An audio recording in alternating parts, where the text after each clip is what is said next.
Everyone, एक बार फिर से स्वागत है आप सभी का मेरे यूट्यूब चैनल में। आज हम पढ़ेंगे कक्षा 7 सामाजिक विज्ञान का अध्याय नंबर 4, जिसका नाम है लड़के और लड़कियों के रूप में बड़ा होना। तो गाइज, इससे पहले अगर आपने अभी तक मेरे चैनल को सब्सक्राइब नहीं किया है तो सब्सक्राइब वाले बटन पे जाके क्लिक करो और बेल आइकन की घंटी को भी प्रेस कर देना, ताकि मेरे आने वाले वीडियो का नोटिफिकेशन आपको मिलता रहे। अब हम जो हमारा चैप्टर है लड़के और लड़कियों के रूप में बड़ा होना, इसको हम पढ़ते हैं। लड़का या लड़की होना किसी की भी एक महत्वपूर्ण पहचान है, उसकी अस्मिता है।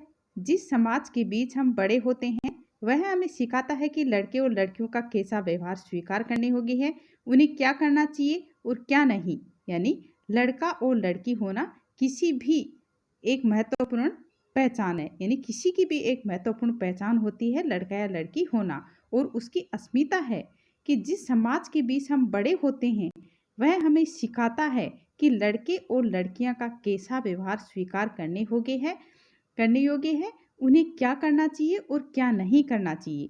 हम प्राय यही सोचते हैं कि बड़े होते हैं कि ये बातें सब जगह बिल्कुल एक सी हैं, परंतु क्या सभी समाजों में लड़के और लड़कियों के प्रति एक जैसा ही नजरिया है? इस पाठ में हम इसी प्रश्न का उत्तर जानने की कोशिश करेंगे। हम यह भी देखेंगे कि लड़के और लड़कियों को दी जाने वाली अलग अलग भूमिका उन्हें भविष्य में स्त्री और पुरुष की भूमिका के लिए कैसे तैयार करती है। इस पाठ में हम देखेंगे कि अधिकांश समाज पुरुष व स्त्रियों को अलग अलग प्रकार के महत्व देते हैं। स्त्रियां जिन भूमिकाओं का निर्वाह करती है उन्हें पुरुषों द्वारा निर्वाह की जाने वाली भूमिकाओं और कार्यों से कम महत्व दिया जाता है। इस पाठ में हम ये सब देखेंगे, पढ़ेंगे, जानेंगे कि स्त्री और पुरुष के बीच काम के क्षेत्र में असमानताएं कैसे उभरती है। तो चलो अब हम जानते हैं।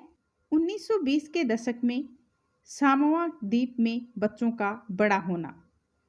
सामोआ द्वीप प्रशांत महासागर के दक्षिण में स्थित छोटे छोटे द्वीपों के समूह का एक भाग है। सामोआ समाज पर किए गए अनुसंधान की रिपोर्ट के अनुसार 1920 के दशक में बच्चे स्कूल नहीं जाते थे। वे बड़े बच्चों और वयस्कों से बहुत सी बातें सीखते थे, जैसे छोटे बच्चों की देखभाल या घर का काम कैसे करना आदि। द्वीपों पर मछली पकड़ना बड़ा महत्वपूर्ण कार्य था, इसलिए किशोर बच्चे मछली पकड़ने के लिए सुदूर यात्राओं पर जाना सीखते थे। लेकिन ये बातें वे अपने बचपन के अलग अलग समय पर सीखते थे। छोटे बच्चे जैसे कि चढ़ना शुरू कर देते थे, उनकी माताएं या बड़े लोग उनकी देखभाल करना बंद कर देते थे। ये जिम्मेदारी बड़े बच्चों पर आ जाती थी। यानी जैसे ही छोटे बच्चे चढ़ना शुरू कर देते थे, उनके माता पिता उनकी देखभाल करना बंद कर देते थे और यह जिम्मेदारी बड़े बच्चों पर आ जाती थी, जो प्राय स्वयं भी 5 वर्ष के आसपास की उम्र के होते थे। लड़के और लड़कियां दोनों अपने छोटे भाई बहनों की देखभाल करते थे, लेकिन जब कोई लड़का लगभग 9 वर्ष का हो जाता तब बड़े लड़कों के समूह में सम्मिलित हो जाता था और बाहर के काम सीखता था, जैसे मछली पकड़ना, नारियल के पेड़ लगाना। लड़कियां जब तक 13-14 साल की नहीं हो जाती थी, छोटे बच्चों की देखभाल और बड़े लोगों के छोटे मोटे कार्य करती रहती थी।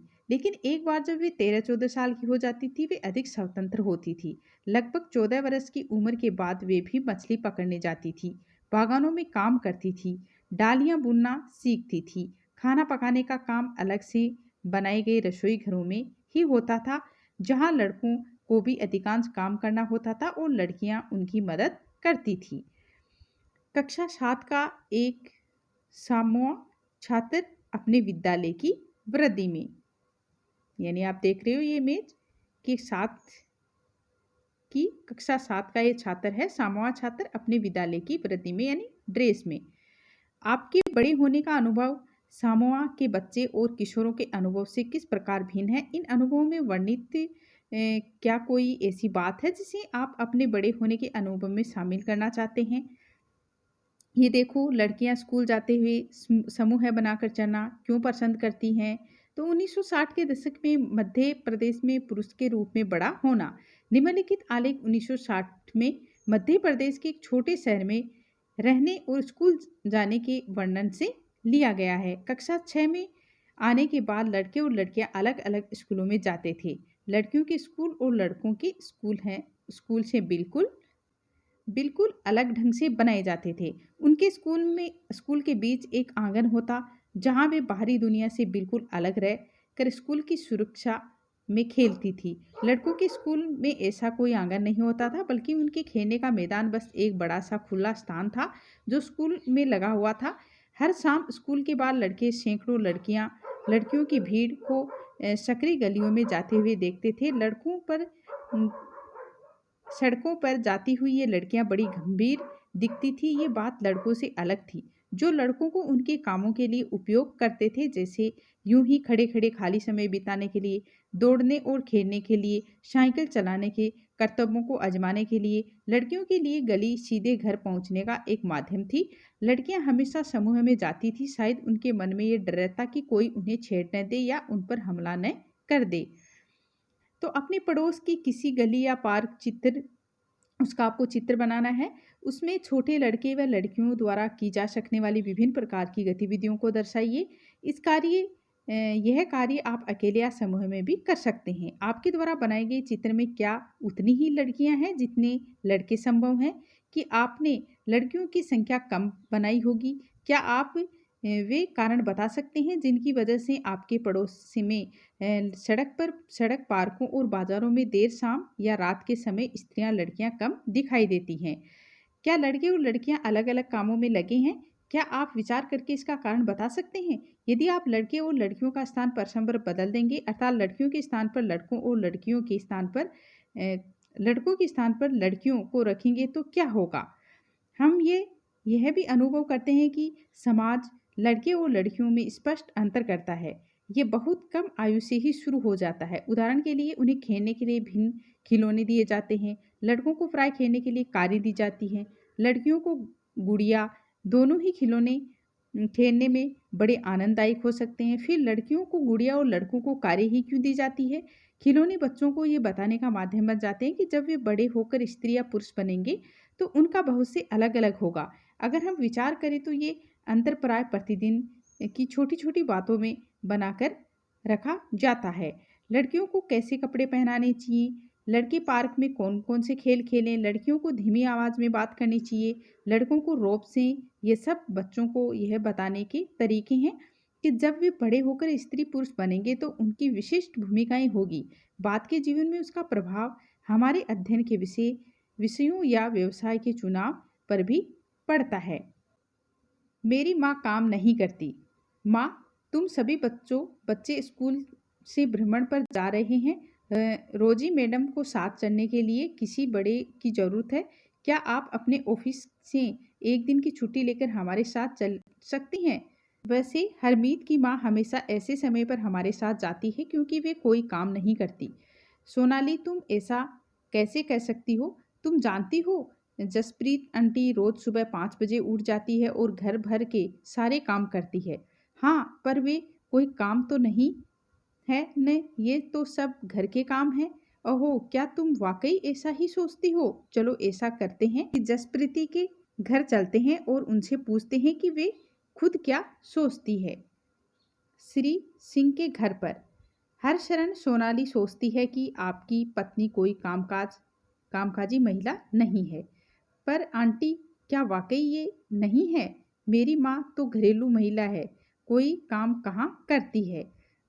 तो जसप्रीत, यदि ऐसा है तो तुम कुछ आराम क्यों नहीं करती और एक बार जरा उन्हें ही सब कुछ खुद करने दो? क्या बात है, ठीक है, मैं कल हड़ताल पर चली जाती हूँ। वाह, कितना मज़ा आएगा। कल हम पापा के साथ मिलकर सारा काम संभालेंगे।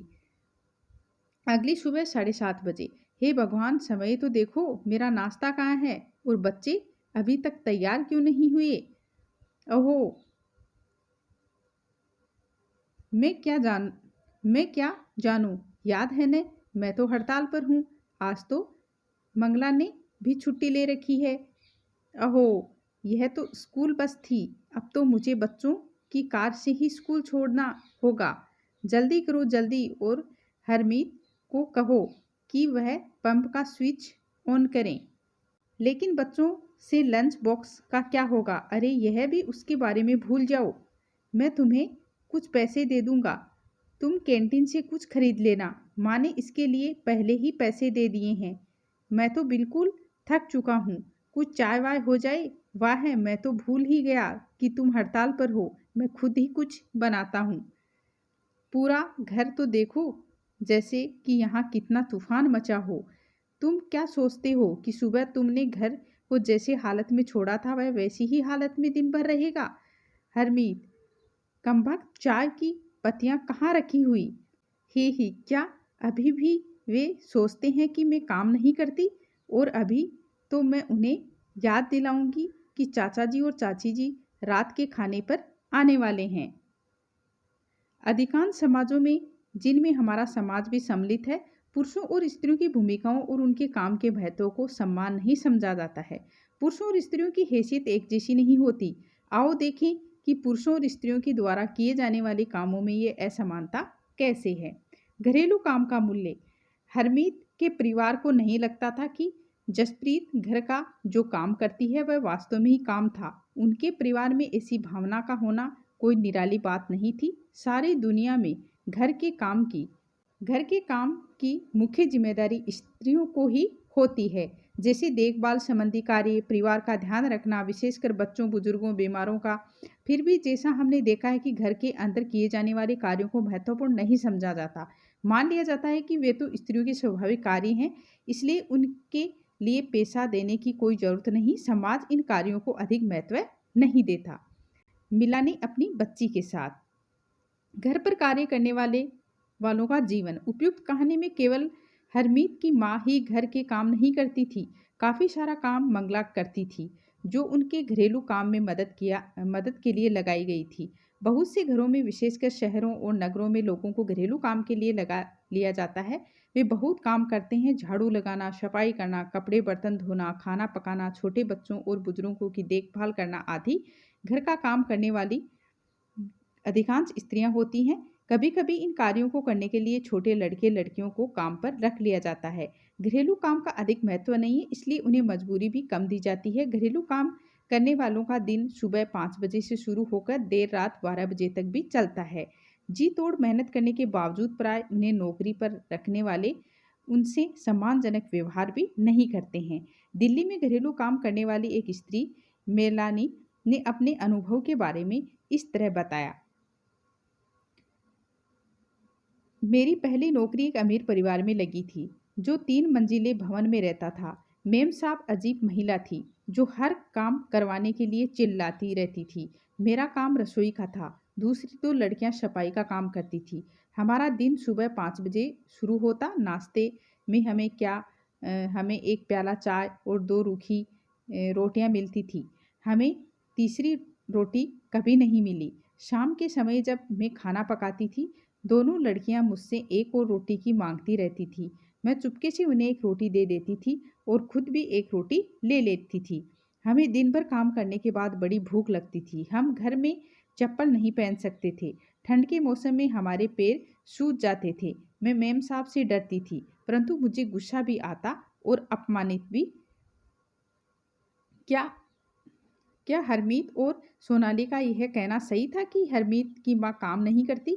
क्या आप सोचते हैं अगर आपकी माँ या वे लोग जो घर के काम में लगे हैं एक दिन के लिए हड़ताल पर चले जाएं तो क्या होगा? आप ऐसा क्यों सोचते हैं कि सामान्यतः पुरुष लड़के घर का काम नहीं करते? आपके विचार में क्या उन्हें घर का काम करना चाहिए? अपमानित महसूस करती थी। क्या हम दिन भर काम नहीं करते थे? क्या हम कुछ सम्मानजनक व्यवहार के योग्य नहीं थे? वास्तव में जिसे हम घरेलू काम कहते हैं, उसमें अनेक कार्य सम्मिलित रहते हैं। उनमें से कुछ कामों में बहुत शारीरिक श्रम लगता है। ग्रामीण और शहरी क्षेत्रों में औरतों और लड़कियों को दूर दूर से पानी लाना पड़ता है। ग्रामीण क्षेत्रों में स्त्रियों और लड़कियों को जलाऊ लकड़ी के भारी गट्टर सिर पर ढोने पड़ते हैं। कपड़े धोने, सफाई करने, झाड़ू लगाने और वजन उठाने के कामों में झुकने, उठाने और सामान लेकर चलने की जरूरत होती है। बहुत से काम जैसे खाना बनाने आदि में लंबे समय तक गर्म चूल्हे के सामने खड़ा रहना पड़ता है। स्त्रियां जो काम करती हैं वह भारी और थकाने वाला शारीरिक काम होता है, जबकि हम आमतौर पर सोचते हैं कि पुरुष ही ऐसा काम कर सकते हैं।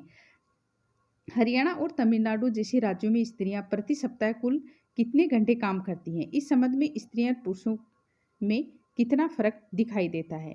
तो घरेलू और देखभाल के कामों का एक अन्य पहलू जिसे हम महत्व नहीं देते वह है इन कामों में लगने वाला लंबा समय। वास्तव में यदि हम स्त्रियों द्वारा किए जाने वाले घर के और बाहर के कामों को जोड़ें तो हमें पता चलेगा कि कुल मिलाकर स्त्रियां पुरुषों से अधिक काम करती है।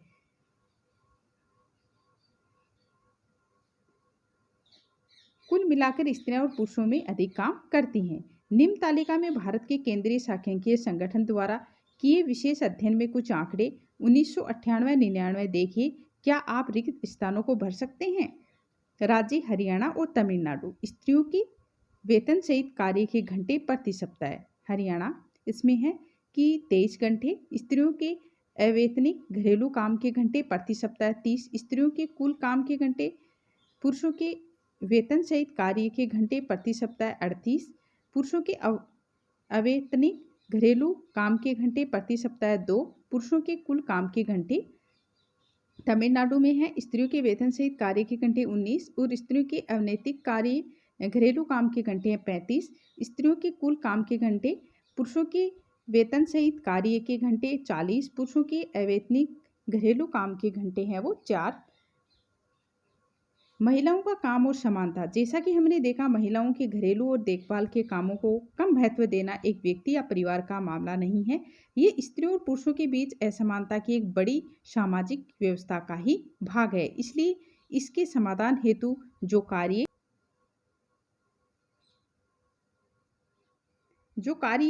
किए जाने हैं वे केवल व्यक्तिगत या पारिवारिक स्तर पर नहीं वरन शासकीय स्तर पर भी होने चाहिए। हम जानते हैं कि समानता हमारे संविधान का महत्वपूर्ण सिद्धांत है। संविधान कहता है कि स्त्री या पुरुष होने के आधार पर भेदभाव नहीं किया जा सकता, परंतु वास्तविक लिंग भेद किया जाता है। सरकार इसके कारणों को समझने के लिए और स्थिति का सकारात्मक निदान ढूंढने के लिए वचनबद्ध है। उदाहरण के लिए सरकार जानती है कि बच्चों की देखभाल और घर के काम का बोझ महिलाओं और लड़कियों पर पड़ता है। स्वाभाविक रूप से उसका असर लड़कियों स्कूल जाने पर भी पड़ता है। इससे भी निश्चिंत होता है कि क्या महिलाएं घर के बाहर काम कर सकेगी और यदि करेगी तो किस प्रकार काम का कार्य क्षेत्र चुनेगी। पूरे देश के कई गांवों में शासन के आंगनवाड़ियां, बालवाड़ियां खोली हैं। शासन ने एक कानून बनाया है कि जिसके तहत यदि किसी संस्था में महिला कर्मचारियों की संख्या 30 से अधिक है तो उसे वैधानिक रूप से बालवाड़ी क्रेच की सुविधा देनी होगी।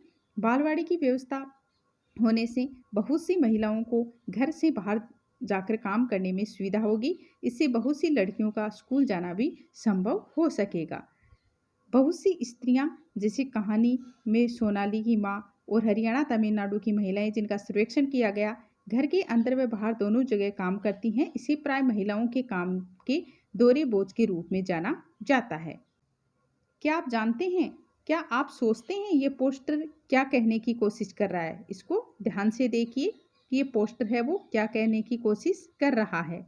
मैं हर कहीं मौजूद मेरी अनदेखी और नहीं संभव कौन सी वह तुम्हारी उपलब्धि जिसमें मेरा नहीं वह भाग, औरत को चाहिए अपना अधिकार। यानी औरत इसमें अपना अधिकार है वो मांग रही है। ये पोस्टर बंगाल की महिलाओं के एक समूह ने बनाया है। क्या इसे आधार बनाकर आप कोई अच्छा सा नारा तैयार कर सकते हैं? तो इस तरह से गाइज हमने जो हमारा चैप्टर था इसको हमने पढ़ लिया है। अगर आपको मेरा ये वीडियो अच्छा लगे तो मेरे चैनल को सब्सक्राइब करें और वीडियो को लाइक करें, ज़्यादा से ज़्यादा शेयर करें। Thank you guys.